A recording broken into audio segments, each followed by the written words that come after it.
What's going on, everybody? Got something interesting today. So I'm here with Stanley, a fellow Tesla owner and viewer of the channel. Hey guys. We're gonna get yoked. This time around, we actually have a heated steering wheel component in the 2022 Tesla Model 3. So this should be a fun one. We'll avoid the mistakes that I made in my last one. If you haven't seen it, it'll be linked in the description. It's an entertaining view. But let's get into this thing. All right. So we got these two little holes down here, which is how you release the little metal bracket piece, and when we do, you'll see the airbag kind of pop up. There we go. There's one side. Nice. Oh, so much easier than mine was. I kind of see it rocking. Yeah, there it is. There it is. All right. And then those two wire harnesses. Yeah. Yep. The one connecting the airbag and the one connecting everything else. Yeah. Get the needle nose right into those clips, nice and easy, and then right out. Awesome. There it is. Nothing should be really hard to pull apart. And we'll just set this on this wonderfully clean floor. Right. So much nicer. I like the floor mats, by the way. Oh, thank you. Those are really nice. Tasmanian. Tasmanian, yeah. Definitely familiar with that name. So we'll pull this off, and then we'll mess with transitioning Sure. Yeah, that's the wire harness and everything. Yeah. There's the module that'll sit in the base of that one. So good to know that this is not a Hansshow product. Where did you get this one? AliExpress. AliExpress? Yeah. So Hansshow, to the best of my knowledge, comes with everything pre-installed. The price is probably a little bit higher for that reason, but this looks like a really easy swap anyway. I heard of like a pain, that one versus the yellow one. Yeah. Same idea though, right? Both of these are really easy with the pair of needle nose, because it'll compress the points and then you have the grip to just pull it right out. Wow. The right tools, most projects are a lot easier. Like this is a 1/2-inch drive ratchet compared to what I used before. That is a lot better for this type of thing. Just grab. Actually, it'd be even helpful. Just hold the wheel on that side. Now you got two people and then doing this. Exactly. Just hold it like towards you. Right. And then. There you go. That is good and tight. Oh my goodness. And I mean, it needs to be, because you know you don't want your steering wheel coming off while you're driving. Right. Nice. Thick bolt there. I like to. Now I brace my arm against my body so I don't jolt it out too hard. There we go. Very nice. Much better. There's your innards. Wow. And what's cool is you don't have to worry about it misaligning because of that tooth, the way it's flat. So it'll go on the same way it came off. Now this part, just have to get everything out of it. Is a T25. These are actually the ones I used on my steering wheel to get in there.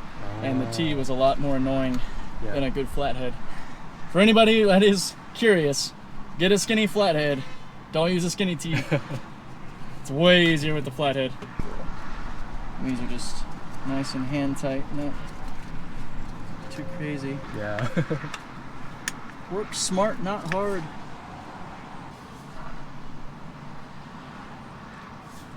It's probably all just clipped in. There we go. Yeah, oh yeah. That's from the video, it looked like just to pop it off. Yeah.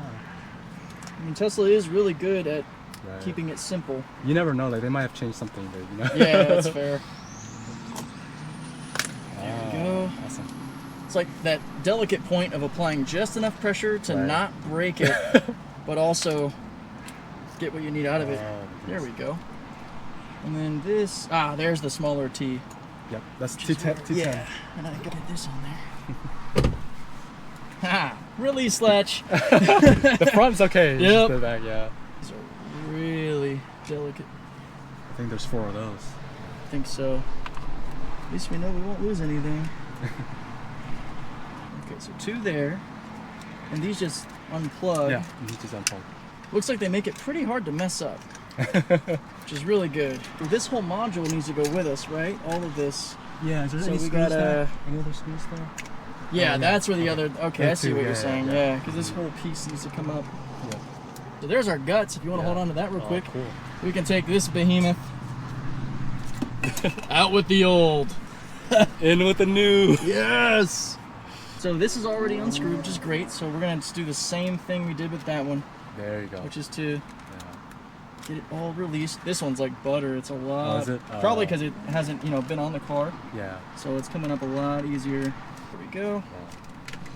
Beautiful. That's really nice. Okay, so this is where we put the guts back in. We also want to make sure that they're going to be oriented correctly. So it's going to sit like this with the maroon connector on the left side. So it means it needs to go in this way. Yeah. At least this part's really easy to see because it'll slip into that little groove there, and then it lines up perfectly where you would screw it in.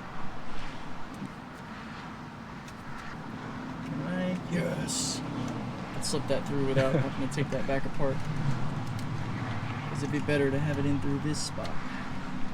And then it should be as easy as that. It's seated in well. Doesn't take much effort. We want all of this on the inside of these. Because that's where it's going to seat into the yoke itself. Reclip these in. Yep. Wow, that was it, huh? It appears so. As long as this all just kind of situates itself back where it needs to, making sure the wires don't get bound up, making sure that everything lines up properly. Well-built parts should always come together without much effort. So far, I am really liking the design of this. It is not fighting with me or anything. And then now that it's fully in place, before we put these into their spot, we can get those screws in place. The T25s, for those of you trying to keep track, got 4 T25 screws that secure the outer housing of the yoke. Really good, snug fit. Man, I highly encourage everyone to do this with a friend. This makes the whole thing so much easier. Yeah. And it's nicer to have someone to talk to instead of just talking to yourself into a camera like I do all the time. And the last one on the bottom left. It is, right? It's exciting. So it's already got the same metal bracket that will hold the airbag once we're back in place. Right. You don't have to worry about that. The only thing we really want to do here is just kind of carefully, because each of these have their own little guide pins. And they're all plastic, so anything plastic can break. Oh no. There it is. That satisfying click. Wow. Awesome. Beautiful. Yeah. All right. You should do this part. The satisfaction of putting the yoke onto it. Sure. Yeah. Let's switch seats real quick. So it should go in pretty easy. Just gonna line it up with that top tooth, and these will line up, and then you'll know when it's seated right because it'll just push right on. This. Yes. Oh my god. Oh, you can go ahead and plug that little maroon clip in there. This one? Yep. This is the right way? Yeah, it should already be facing the right direction. It should slide right in. Beautiful. Sounds fine.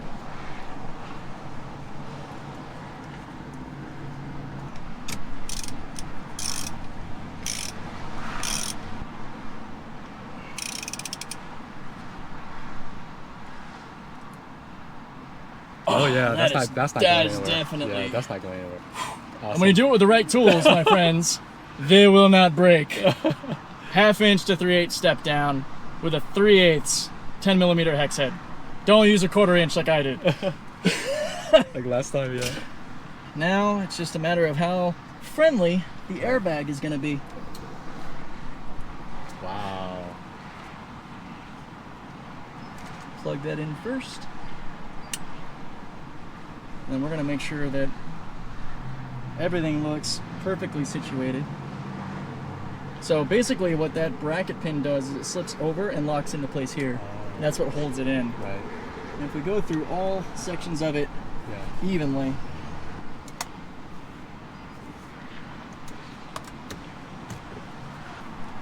that's it, huh? I think that's it. All right. The only way to know is to turn it all back on. Oh man, I like it. And we'll see if it honks. Nice. That's cool. Oh man! Oh. Let's get all the batteries reconnected and hopefully the horn isn't going.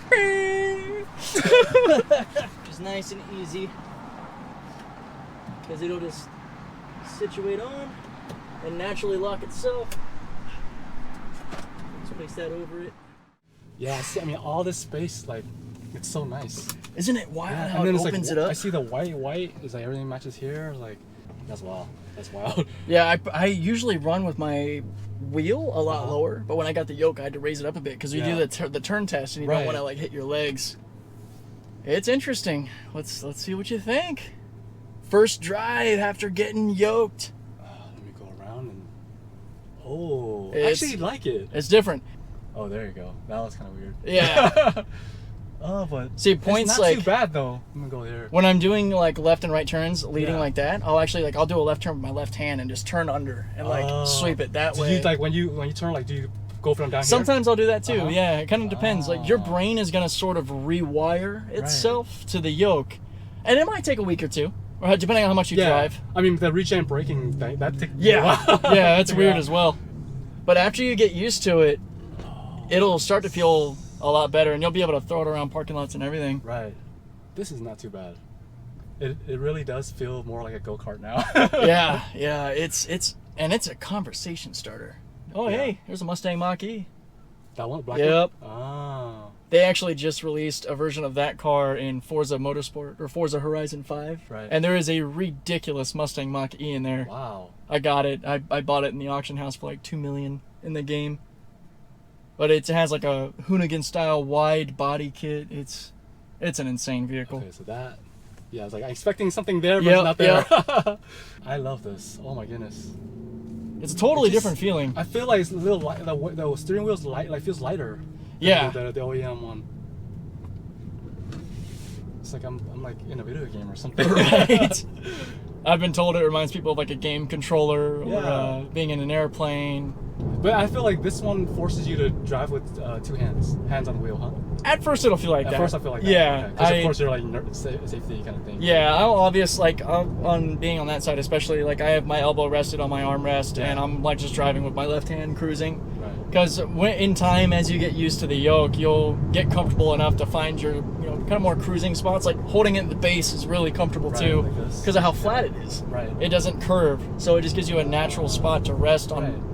Okay, there we go. Now I see it. Yeah, you're seeing some of the challenge. Yeah, I see it. We'll watch the big pothole though. Yeah, I see it.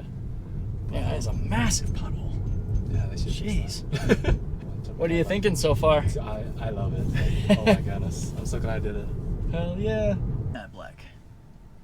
So there you go. I bet you that felt a little more natural. Yeah. You're already starting to change a little bit in how you grab it. And then see like one hand and you just get used to it. Exactly. Yep. It just take a little while. You'll have some funny moments where you sort of misfire and you don't grab the top and you're like, oh crap. Woohoo. Woo. Nice. Thanks a lot, Kaz. Oh yeah, man. That's fun to put that in.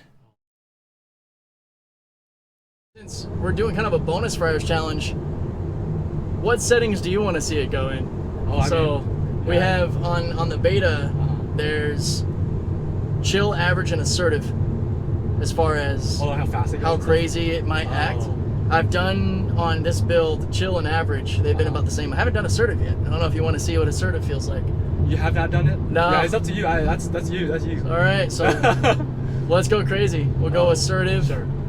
Screw it. Mad Max. Oh my goodness. Which, is that the 85? No, that just makes it to where it does more lane changing to try to maintain the speed that you have set. Yeah. It's not really, in my opinion, it doesn't really change the aggressiveness too much. Right. And it's only the highway. The Mad Max is just the navigate on autopilot code on the highway. I see. Whereas the chill, average, and assertive, those are the city streets beta settings. That makes sense. But yeah, this is the start point where I start all the videos. I recognize it, yeah. Right, there's the 7-Eleven that I'm always going to, and then this is where I do my little intro, and there's the dreaded course on the map. Nice. It's and then nutty. Like, like that median where it has to go straight to Friars Road versus... Oh yeah, you're gonna see that firsthand. Let's see if the beta behaves with having a passenger in here too to look at it. Sure. It does really well with these lately, going around obstacles like this. Yeah, that's nice. I keep forgetting that you're not driving right now. They yeah, are driving. Yeah, exactly. This is all the beta. Wow. I'm not a big fan of how long it takes to leave four-way stops. I mean, in this case, we have pedestrians in front of us. And this Model 3 should go... Actually, we're going... Oh, yeah, okay, beta. You came first. You came to the stop sign first. Yeah. So I did not give that any throttle. That was the car's decision. Yeah, that was good. That was really good. It's so funny that when I call it out, like usually it's too slow about leaving a stop sign. It does that and just smacks me in the face. That'd be a good day. Let's see. Yeah. There we go. Just got to put it on the spot more often. All right. See? That what was good. The heck? That was really good. That was really good. And it didn't like stop in the middle. Oh, we got a lot of traffic up here. Okay. This should be interesting. So we're coming up to the dreaded 163 merge. The one that it could never do before, but that now it seems to get just about every time. I think on the last gauntlet video, it only failed it on the last lap. And that was mostly due to the lack of human etiquette from other drivers. Oh, I see. Because they just would not let me over. Interesting. I've had people comment that live in this area that don't have a Tesla and say that they don't like taking that exit because of how short, high speed, how little other people care for others trying to get on and off the highway. Right. All right, you need to get out there. Come on, buddy. There we go. That's good. Now, this is the one that has started really messing up lately, and this is going to get a little rocky, so hold on here. See. When it enters the freeway. Oh my gosh. That's the best it's done it on. You know, this is so funny. That was not bad. This is on assertive. Oh. This is interesting. Which is the limit worst case kind of thing, right? Yeah. Okay, so this one behind us, this is actually a good scenario because traffic's going slow and the guy behind us just got over. So look at how fast it decided to get over. Wow. 163 merge success. Now, the only way that'll make this experience any better is if we don't mess that up right there. This is where it needs to decide to stay on Friars instead of going 8 east and then not go too fast through the Hotel Circle roundabout. Yeah, I remember that. Yeah. So again, this is on assertive and Mad Max mode, which is rather interesting because that left turn to the 163 since I got 1012 has been atrocious. And even though that was still kind of fast and a little close to the curb on the right, it didn't jolt us around. No, it didn't jolt. I didn't feel anything. Like it was like a normal. I've always said that in my previous experiments about the different beta modes, that chill, average, and assertive haven't really been that much different. But I can honestly say that the last time it did the gauntlet really well was also on assertive. So I'm starting to rethink how that works. So it slows down big time because of these caution lights. I see. That's why we're all the way down to 45 miles an hour, 75K. So here we go. Oh, and we also got signs in the way, so I can't even let it mess that up. Wow. That's so yeah, that was. Yeah, and that's normal. That's happened for a long time, and it's on the highway code, which I try to make very clear to everybody because some people don't realize that I understand that city streets and highway autopilot's different. Right. So right here we're speeding up. See what I mean? Like we're going way too fast. No. No. Wow, this is a challenge, huh? Yeah. And what I like is that the city streets beta side of it, what you would think would be the harder side of it, it's actually doing really well today.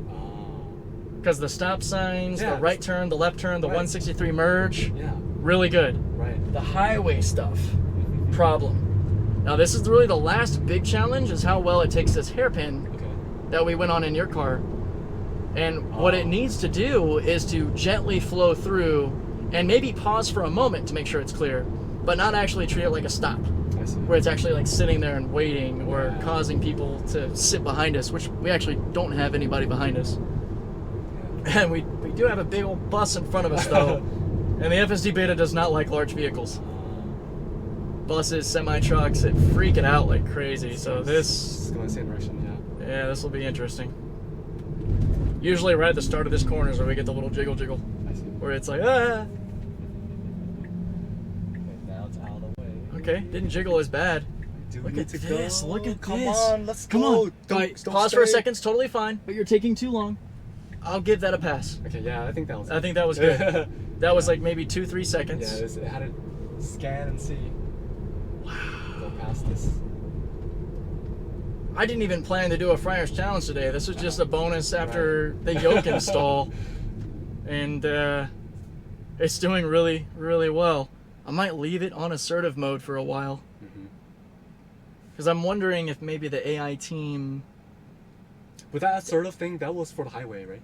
No, the assertive portion is actually City Streets Beta. Oh, City Streets Beta? Oh, yeah, okay. That's the full self-driving beta setting. Oh, right. And it's... And that's better. It's surprisingly doing a lot better than both chill and average did. Yeah. And I'm wondering if maybe it's because more beta testers are probably using it in assertive mode. Oh, so here's a problem. We got this Chevy that just blocked us, and we need to make this left turn. And it's still not... There it goes. See, it always does this way late. Kind of late. Oh. Because then you have cars coming. Yeah. But I mean, it still executed it, and really smoothly. What are you doing today? Why are you behaving so well? That's nice. This is... What? I'm actually really, really excited for how well it's doing. That's cool. Yeah, and this is usually where I'm kind of giving my final thoughts, because it's really simple from here. It's just basically cruising through these corners, and I'm just kind of going over how well it did. But all right, so assertive mode for the win so far. And what I was gonna say, I think that maybe most beta testers, I don't know this, but maybe a lot of people use assertive mode. Right. So that's what's getting maybe more of the influence, if that's a thing. I don't know. I got a lot of really knowledgeable software viewers that have helped me get a lot of things correct, and when I say something wrong, so hopefully they saw this part and can give their thoughts on it. What did you think of FSD Beta? I mean, other than like almost hitting that maybe, but yeah, I mean, like I said, I didn't even know you. When we first started driving, I didn't even know like it was already like the car was already driving itself. Like you're not even driving it. It's like it felt like normal. Like that's cool. That's one of the things that I like is when if it's not obvious that it's not me driving, then the system's pretty good. Exactly. If you can't tell it's any different than a person. Right. And in some ways, given just how bad people in general are at driving, it fits in quite well, I think. Yeah. So it's been at version 10 for a while, huh? Version 10, it's been around since before October. Wow. But there's been a lot of iterations in between, and that's where a lot of the focus is with beta testers, like 10.2, 10.3, 10.4. And my first Friars video ever was on 10.5. That's when I first did the course and got the idea of, hey, this was really tough. Maybe I can do this with new updates to see how it goes. This is a nice challenge. Yeah. I like it. And it creates a good loop to make it a lapped kind of thing too, which is what I ended up calling the gauntlet. Yeah. Because so far, even though it did really well with this challenge, it still messed up the 2 highway portions that are pretty normal. But I think when we have the full, like all the software's on the same stack, I think it'll be a lot better. Right. Yeah, thanks for showing me that. Oh yeah, my pleasure, man. Yeah. It was fun meeting you, getting to put the yoke in and go for a beta drive. Oh my goodness. It's one of the reasons I love the Tesla community. Yeah. It's just fun.